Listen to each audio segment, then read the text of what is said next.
Protagonist is a man named Babani Sissoko from Mali. The events date back to 1995, when Sissoko went to Dubai, which was instilled as a major tourism and economic hub in the region, attracting people from various countries and ethnicities to establish businesses and trade.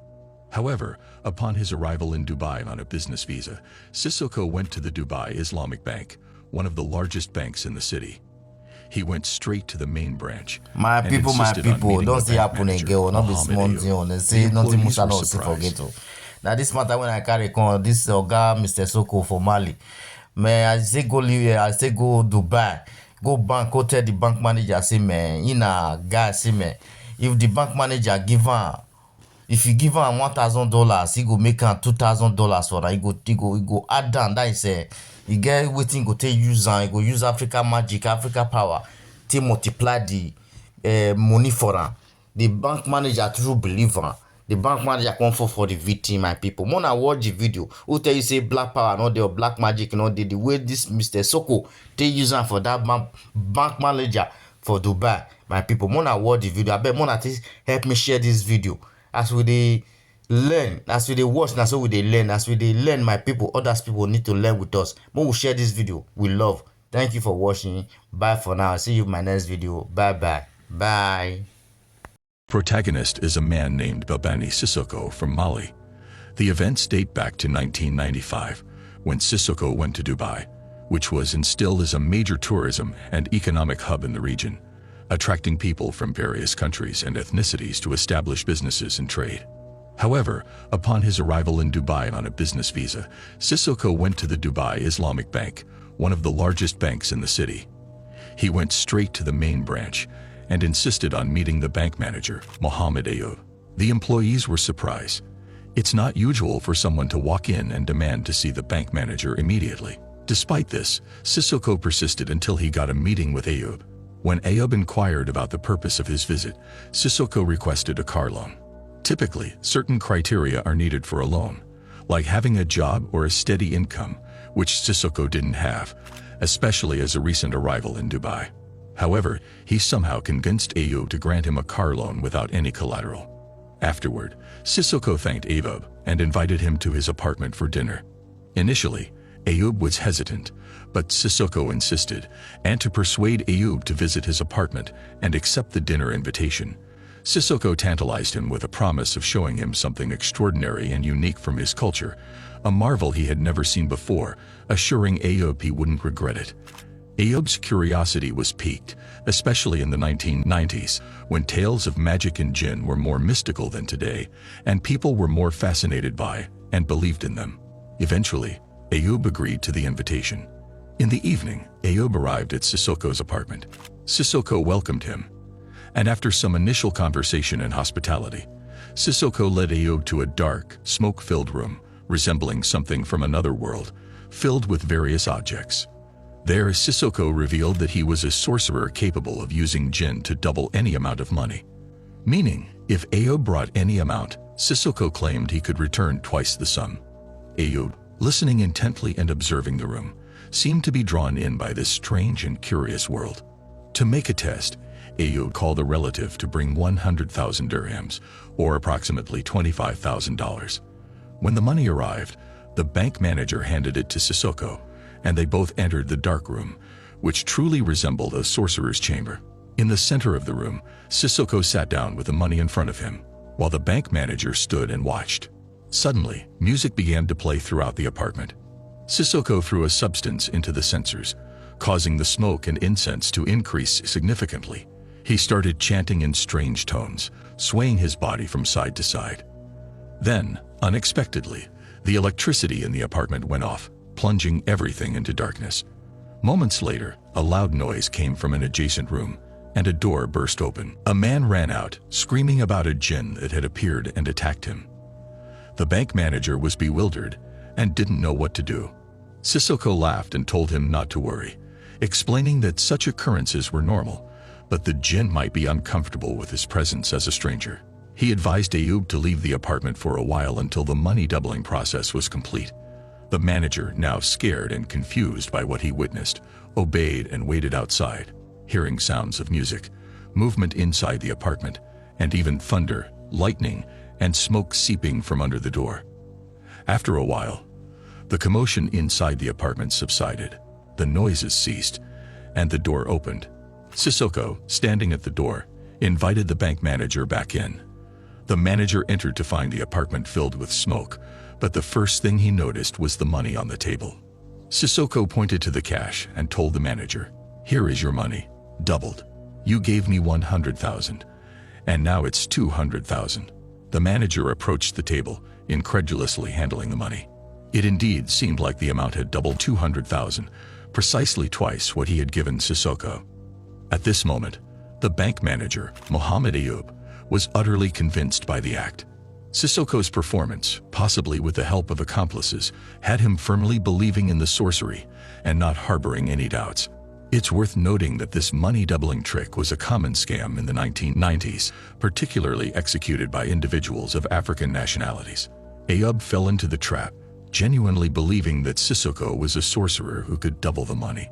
This belief led him to start transferring substantial sums to Sissoko regularly.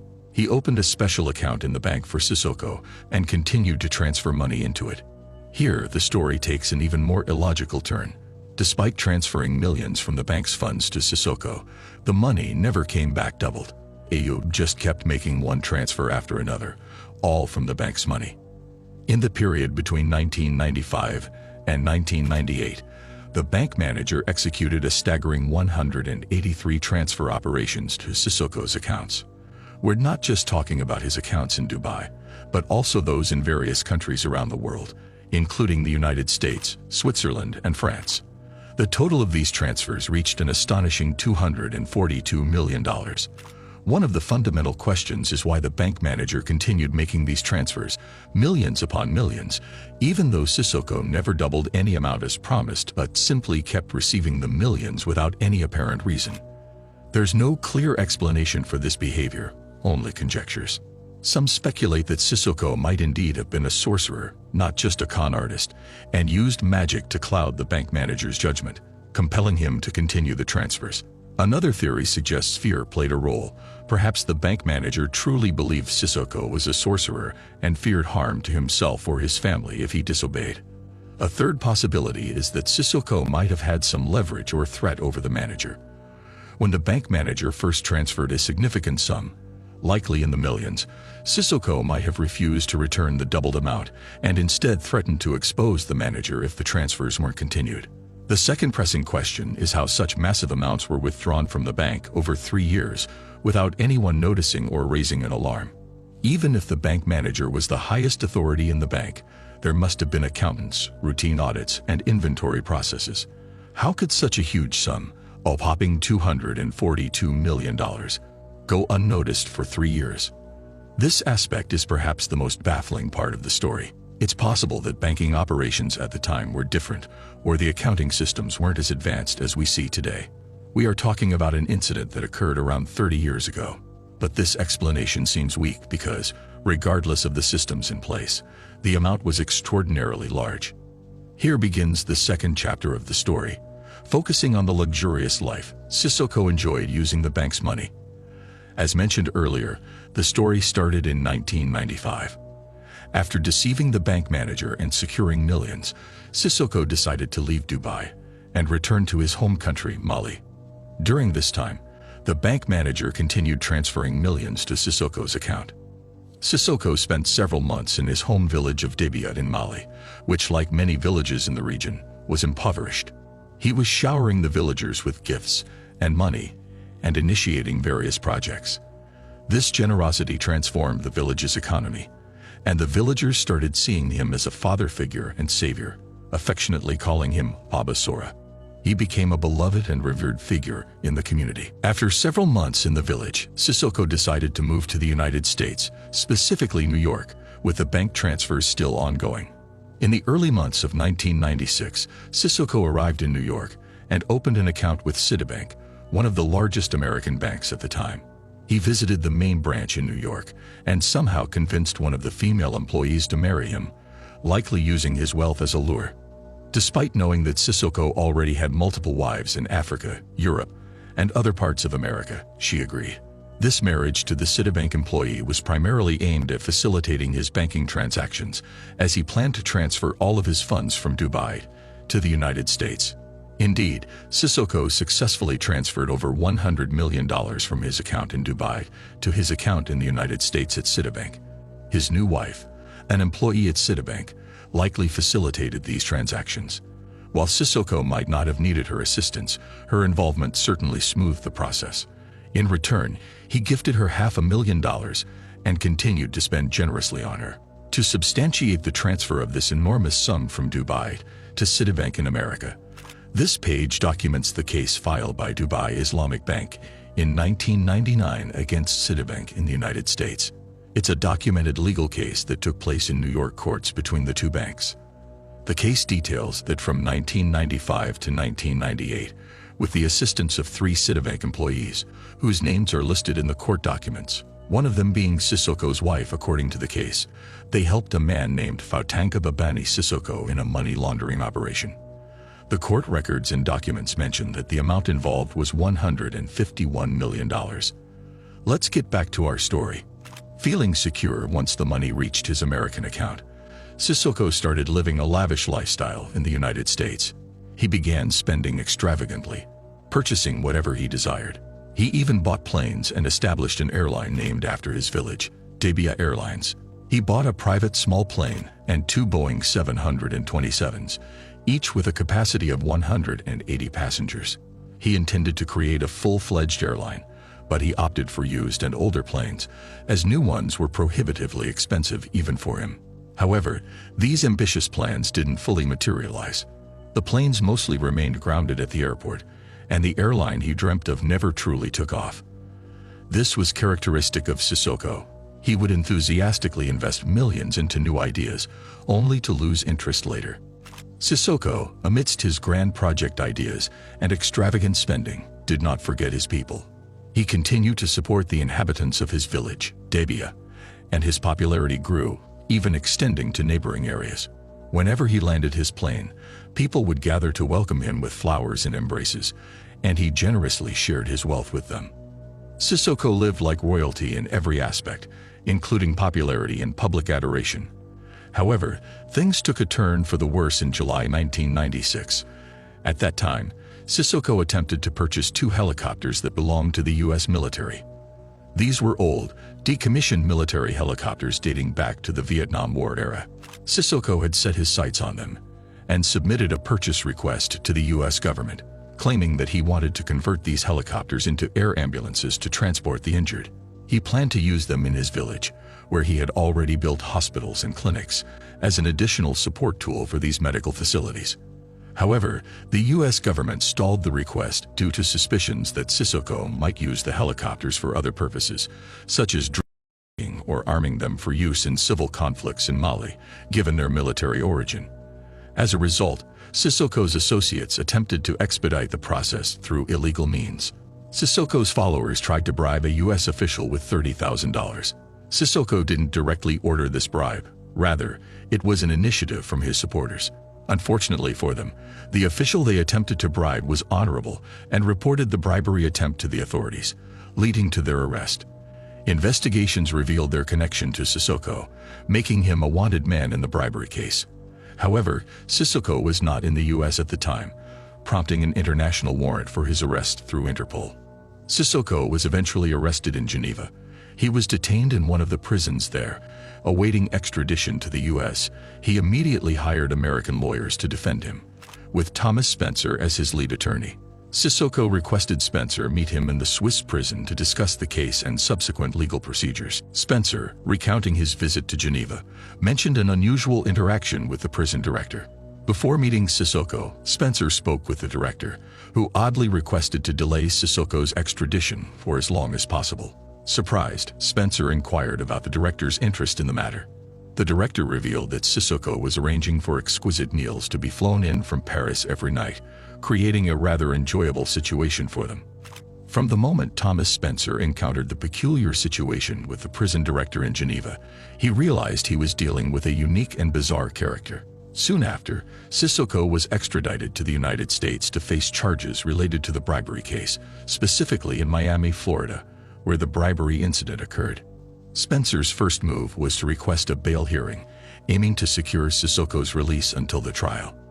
However, the U.S. government and the prosecutor strongly opposed any bail, fearing Sissoko might flee due to the ongoing investigations into his activities, which they suspected involved more than just the bribery case. Despite these concerns, Sissoko rallied significant support for his bail hearing. Possessing a fortune like Sissoko's, regardless of how it was acquired, enabled him to forge powerful connections with influential people. He leveraged these relationships to garner support at the bail hearing. His lawyer presented numerous diplomats and high-profile individuals from various embassies and positions who testified on his behalf. The judge even noted in the court record that he had never seen so many diplomats in a courtroom before. These testimonies portrayed Sissoko as a respected and prominent figure, bolstering his lawyer's argument that Sissoko was a man of stature in the community and unlikely to flee. Furthermore, his legal team assured the court that Sissoko was prepared to pay substantial bail to guarantee his presence at the trial. The judge, feeling immense pressure, especially from the prosecutor and government, who were adamantly against granting Sissoko bail, decided to set an extraordinarily high bail amount unprecedented in Florida's courts. The bail was set at $20 million, an amount the judge believed to be prohibitive, assuming Sissoko wouldn't be able to pay it. However, after consulting with his defense team and understanding the situation, Sissoko surprised the court by agreeing to pay the bail. The bail was paid, and Sissoko was released. One of the first things he did after his release was to gift his lawyer and the defense team 7 cars. The lawyer and his assistants were astounded. It was the first time a client had given them such extravagant gifts, especially considering that Sissoko's trial was still pending. All they had achieved so far was to get him released on bail until his trial date. Sissoko was required to remain in Miami until this trial, but that wasn't a problem for him. During this period, he embarked on an unrestrained spending spree. His associates described how he would enter a jewelry store and make purchases worth $500,000 in a single visit. Car dealership employees also reported that he was buying 2 to 4 cars every week. Moreover, he married several women, possibly more than 10, just in Miami. He rented over 20 apartments, each for a different wife. Meanwhile, the Dubai Islamic Bank's manager continued to transfer money to him. Sissoko had credit cards from the bank, with no spending limits, and any debts accumulated on these cards were canceled by the bank manager, Ayub, as if they never existed. The question of why the bank manager continued to do this remains a mystery. Was he truly under a spell, threatened, or scared? It's an intriguing puzzle. While in Miami awaiting his trial, Sissoko didn't forget the importance of philanthropy to improve his public image and gain people's sympathy and support, which he hoped would help him in court. He would go to the streets of Miami, visiting impoverished areas to donate to the poor and homeless, providing them with food and clothing. The media documented these acts of kindness to boost his reputation. On one occasion, Sissoko helped a school music band needing funds travel to New York to participate in the Grand Thanksgiving Day Parade.